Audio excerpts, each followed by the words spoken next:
दस्तरगे जादूगरी दी दमीना ले वनेदा जाना जाना जीप की उससे सुमरख वल्ले दुनिया कैदा जाना जाना। एक और रोमांटिक सॉन्ग उर्दू में सुना दे। होठों से छू लो तुम। नहीं, गंदी बातें नहीं करनी, रोमांटिक बात नहीं करनी ना। नहीं, यहाँ पे कोई रोमांटिक बात नहीं होगी। नो।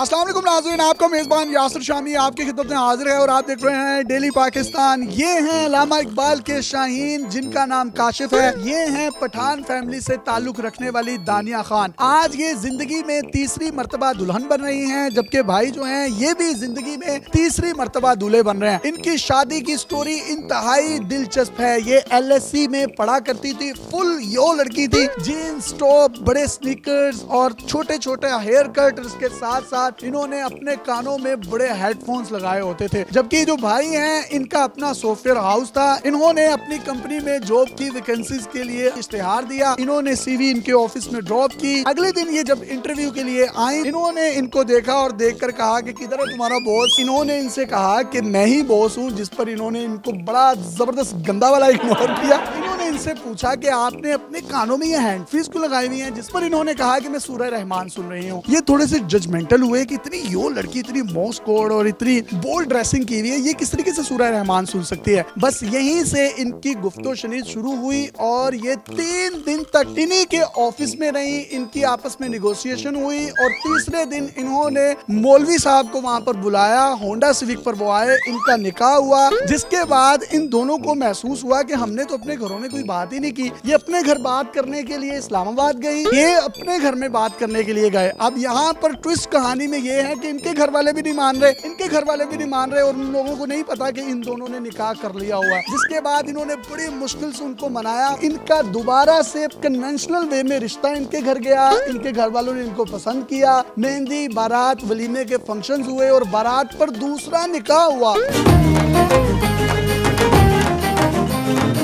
यार आप तो इतने टैलेंटेड आदमी हैं, आपको तो CSS करना चाहिए था, साइंसदान होते हैं। माशाल्लाह आपने तो घर वालों को ही ऐसा चकमा दिया। लेकिन इनका भी किरदार बड़ा जबरदस्त है। पठान फैमिली से ताल्लुक है इनका और टिपिकल पठान डुस डुस डुस मारा मार देगा। ये भाई की जान बेचारा इब्नुल हाशिम, इनके साथ क्या होना था इन्हीं की जुबानी सुनते हैं। मुझे बताइएगा स्टोरी है क्या? जब हमारी मुलाकात हुई, मेरे पास आई तो उन्होंने कानों में हेडफोन्स लगाए हुए थे। मैंने इनसे पूछा कि आप क्या सुन रही हैं। मुझे लगा कि कोई माइकल जैक्सन चल रहा है। उन्होंने कहा कि मैं जो है वो सूरह रहमान सुन रही हूँ। मैंने उनको कहा मैं तो खुद बड़ा दरवेश टाइप इंसान हूँ, मैं भी ऐसा ही हूँ जैसी आप है। कहती नहीं आप कहाँ दरवेश, आप तो इतने लश ऑफिस में यहाँ बैठे हुए हैं। जब इन्होंने रूम देखा तो इनको लगा कि यार ये बंदा कुछ बात तो ठीक कर रहा है। अब आप इनके रूम में गई तो आपने क्या क्या देखा? रूम में सिर्फ एक मैट्रेस था और टॉवल और गोल्ड लीफ की 2-3 डब्बियां बस। तो मैं बड़ी हैरान हुई कि ये कैसे इस तरह रहता है ये वो। फिर मुझे थोड़ी क्यूरियोसिटी हुई। 3 दिन हम उधर ही बैठे बातें करते रहे लगातार। दिन रात आपकी गुफ्तगू शनीद चलती रही? हाँ, दिन रात हम बातें करते रहे। बातें कौन कौन सी थी ऐसी जो आपने मतलब इतने को 72 घंटे ही ले लिए? ये 3 दिन और रात काफी बातें हमने की लाइफ में, जो भी पीछे मसले मसाइल हो चुके थे। आप दोनों ने एक दूसरे को अपने बॉयफ्रेंड गर्लफ्रेंड्स गिनवा दिए थे? हाँ, सारा कुछ बता दिया। 3 दिन के बाद आपने ये क्यों फैसला किया कि अब इसी के साथ शादी करनी है और उसी दिन करनी है और आपने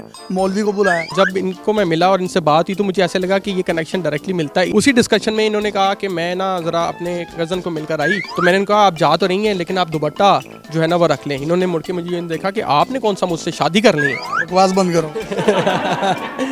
ये चली गई। जब ये वापस आई तो मैंने ना सारे इंतजामात किए हुए थे, गवाह भी मौजूद थे, मौलवी साहब भी हाजिर हो गए थे और सारा कुछ करके मैंने कहा वहाँ कौन थे? गवाह ऑफिस के कुछ एम्प्लॉयज, कुछ दोस्त। मौलवी को किस तरह बुलाया था? मौलवी को फोन किया कि आ जाओ भाई, तो वो होंडा सिविक में आ गए भाई। मौलवी भी आ गए, एम्प्लॉयज आपके गवाह बन गए और वहीं पर आपने अपना पूरा निकाह कर लिया।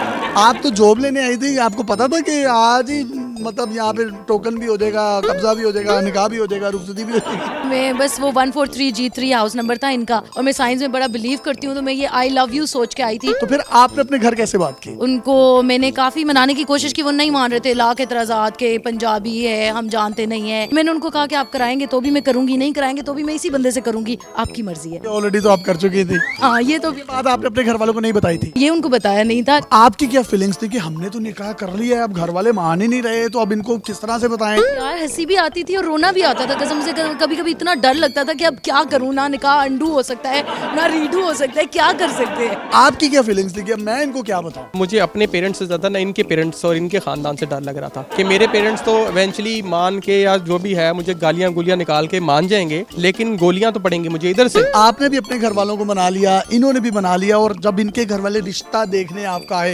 ऑलरेडी इनके लिए महरम थी, इनकी बीवी थी, तब आपकी क्या फीलिंग्स थी? यार मैं तो ऑलरेडी इसकी बीवी हूँ और मेरा ही रिश्ता देखने आए हैं। बहुत अजीब लग रहा था, जाहिर सी बात है। मैं छुप छुप के से देखूं तो मेरा भाई मुझे आंखें निकाले कि यहाँ क्या करने आई है, निकल उधर।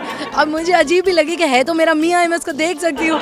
घर वाले मेरे ने नहीं मानना था, फिर भी इनकी अम्मा ने जबरदस्ती मेरे हाथ पे कोई पैसे रख दिए कि इसका मतलब है कि हमने रिश्ता मांग लिया है। और जब आप उनको कुछ सर्व करने के लिए आगे आई होंगी तो आप तो फिर वो नई नवेली, वो दुल्हन, वो बेचारी जिसका कब्जा भी नहीं हुआ होता, टोकन भी नहीं हुआ होता, निकाह भी नहीं हुआ होता, तो आपने फिर वो प्रिटेंड किस तरह किया, वो एक्टिंग कैसे की? नर्वसनेस वाकई रियल थी, क्योंकि इनके पेरेंट्स से तो मैं कभी नहीं मिली हुई थी जिंदगी में। मुझे बीच में बहुत टेंशन थी। यार बंदा जब कोई उल्टा काम कर रहा हो उसको टेंशन जरूर होती है। आपकी फीलिंग्स क्या थी कि यार यही मेरी बीवी है और मेरे माँ बाप को बड़े चाहे जी, ओनू लेके आवांगे ते ओ साडे घर दी नूह बनेगी? मुझे जब पता लगा इस बात का कि जी हम जा रहे हैं और सब कुछ तय हो गया, वो मान गए, तो मैं कंफ्यूज बहुत था, क्योंकि उन्होंने ये शर्त भी रखी बीच में एक बड़ी कि लड़का जो सा है ना उसका मान सकते हैं हम, लेकिन वो ना MBA की डिग्री लेके आएगा तो ही मानेंगे। तो वो फिर लेके गए। मैं जब उनके घर दाखिल हुआ तो सबसे पहले डिग्री ही दिखाई और वो दिखा के हमारा मामला आगे चल पड़ा। और जब आप दोनों का दोबारा से निकाह हुआ तब आप दोनों की क्या फीलिंग्स थी कि हमारा तो ऑलरेडी निकाह हो चुका हुआ है? निकाह की डेट तो रख दी, 1 बजे का टाइम दिया, 1 बज गया, 2 बज गए, 3 बज गए, साहब आ ही नहीं रहे। अब मेरा पूरा पठानों का खानदान जमा हुआ, मेरी काफी बड़ी फैमिली है, वो सारे जमा हुए। मेरी बहन आके मुझसे पूछी, मुझे बताओ वो आ तो जाएगा ना? मैंने कहा नहीं आएगा सही, लेकिन लेट क्यों है ये मुझे नहीं पता, ये हमेशा ही लेट होता है। लेट क्यों हुए थे आप? इस्लामाबाद पहुंच के मैंने अपने सारे इंतजाम देखे और कुछ दोस्त अहबाब साथ थे। पता लगा कि जी सब कुछ आ गया, बट मेरी शलवार का नाला नहीं आया। तो आप प्लास्टिक ले लेते कहीं से? एक आइडिया ये आया कि जितने दोस्त अहबाब शलवारों में हैं इन सब की शलवारें खिलवाई जाएं और नाले को काट कर कुछ एक नाला बनाया जाए। जब मैंने वो नाला बना लिया, पहन लिया, और मैंने कहा वो सारे मामले में बैठा हुआ था, तो जब मुझे कोई बंदा कहता था कि और सुनाएं जी क्या हाल है, तो मैं कहता हाल बहुत ठीक है भाईजान। वो जो बाकी लोगों के नाले उतारे थे वो नंगे आए आपकी बारात में? थोड़े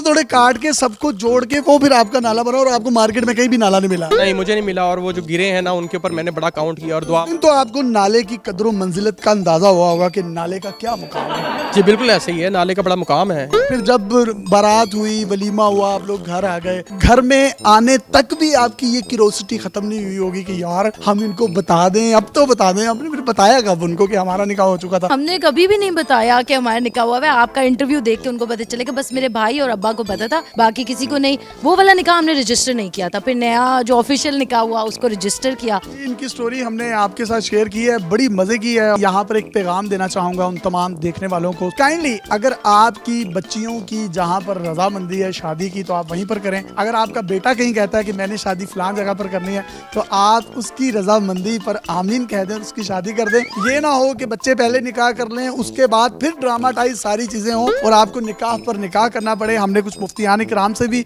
इस बारे में राय ली, जिस पर मुफ्तियान इकराम ने हमारी रहनुमाई फरमाई कि अगर यूनियन काउंसिल में रजिस्टर्ड नहीं था या किसी डर की वजह से वो नहीं बता सके और निकाह एक खातून का उसी मर्द के साथ दोबारा हुआ है तो इसमें किसी भी किस्म का कोई मुजायका नहीं है। हम आप दोनों को शादी की मुबारकबाद देते हैं और रॉयल बिजनेस सोल्यूशन RBS जिसके ओनर अदील रियाज साहब हैं, उनकी तरफ से आपको एक बड़ा जबरदस्त गिफ्ट हैम्पर दिया जा रहा है। और मास्टर टाइल्स शफीक सन्स की जानिब से आपको डॉलर्स के, दिरहम के, पाउंड्स के हार पहनाए जाएंगे। ये जो गिफ्ट हैम्पर है RBS की जानिब से, ये भाभी आपके लिए। भाईजान अपनी तशरीफ का टोकरा उठाएं, ये हम आपको ये हार पहना रहे हैं। आप काइंडली यहाँ पर अब बैठें। ये डेली पाकिस्तान की तरफ से आपको दूध पिलाई, क्योंकि आपका पहला निकाह हुआ, मुझे नहीं लगता कि आपकी दूध पिलाई हुई होगी और इस मुंह के साथ दूध पिलाई। काशिफ भाई माशाल्लाह बहुत अच्छे आदमी हैं। हाय काशिफ, ये आपको हमारी तरफ से दूध पिलाई कर लेना, पियो साड़ी पहन भी पियो।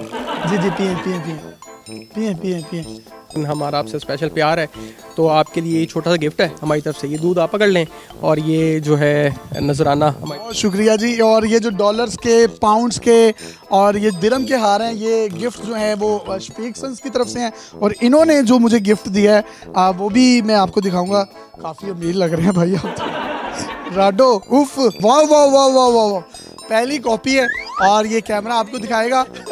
ये असली है। असली वाली है जी, असली वाली। बहुत शुक्रिया, ये आपकी मोहब्बत जो है हमें हमेशा याद रहेगी। ना आपने हैवी एम्बेलिशमेंट्स वाला ये लहंगा पहना हुआ है, इसकी कीमत कितनी है?